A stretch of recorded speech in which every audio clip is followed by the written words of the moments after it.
Good evening once again. The Labour Court in Johannesburg has reserved judgment on an application for leave to appeal brought by trade unions NUMSA and the South African Cabin Crew Association. This after the court dismissed an urgent application against SAA's business rescue practitioners over alleged retrenchments.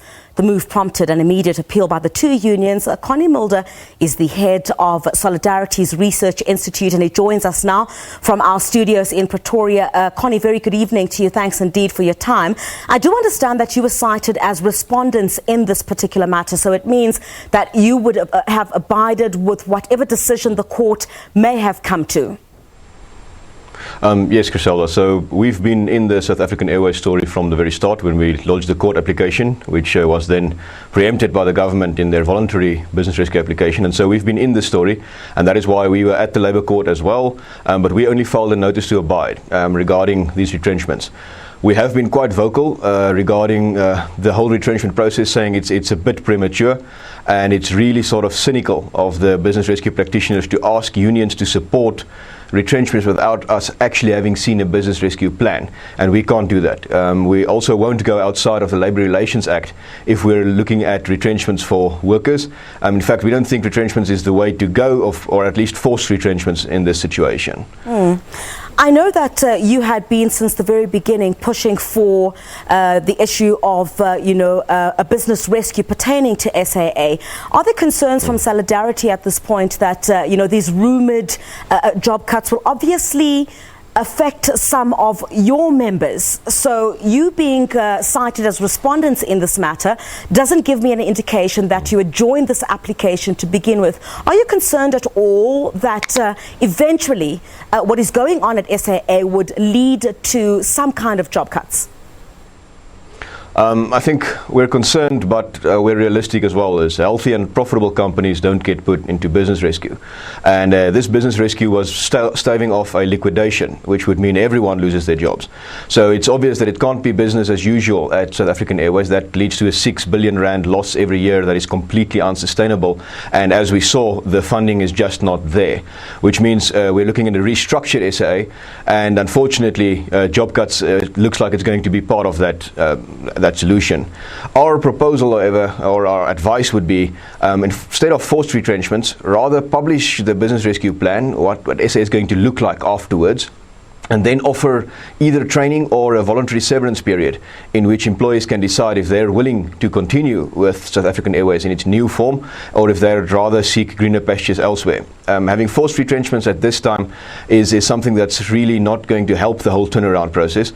We need every single stakeholder on board and participating fully to enact this turnaround. It's quite difficult. Airlines' margins are tight, and if Labour is not on board or actually not consulted properly, then you're going to struggle to enact this turnaround properly. Again, you've been at the forefront of pushing for business rescue since the very beginning.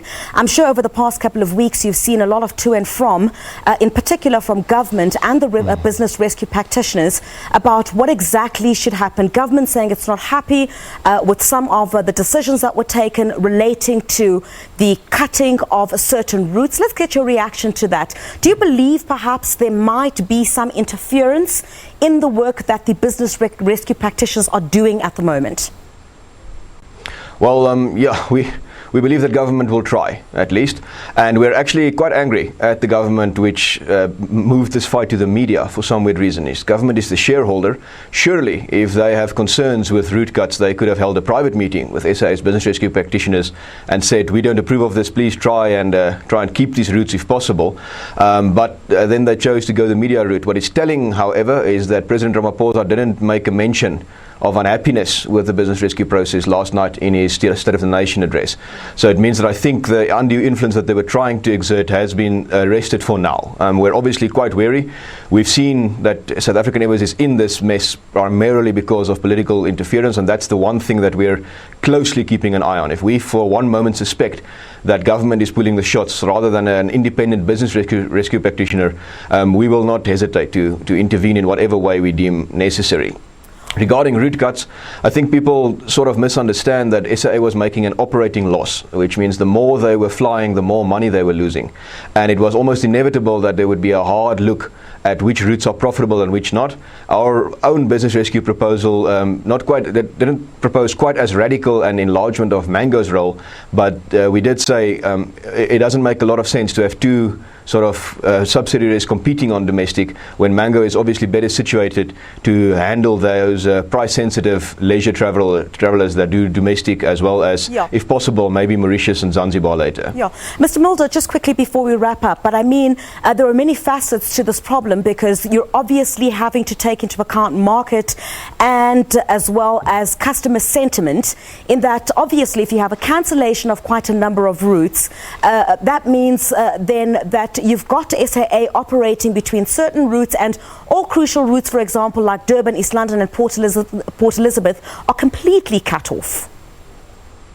Well, it's not completely cut off. That has been moved to Mango, several of those. So SAA would not be flying them anymore, but there is still a service towards Durban and Port Elizabeth if possible.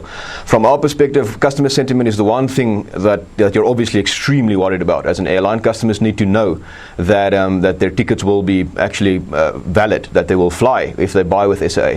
And what we've seen since December is an erosion of this, and hopefully this radical turnaround can tell customers, and that is the statement from your business rescue practitioner said it as well, is these are the last trimmings that we're doing to the route network.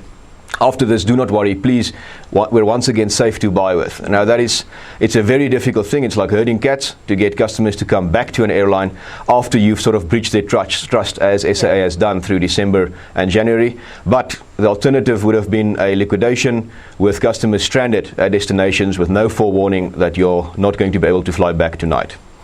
Connie Mulder, thank you very much indeed for your time this Friday evening. That was the head of Solidarity's Research Institute joining us from our studios there in Pretoria. Let's move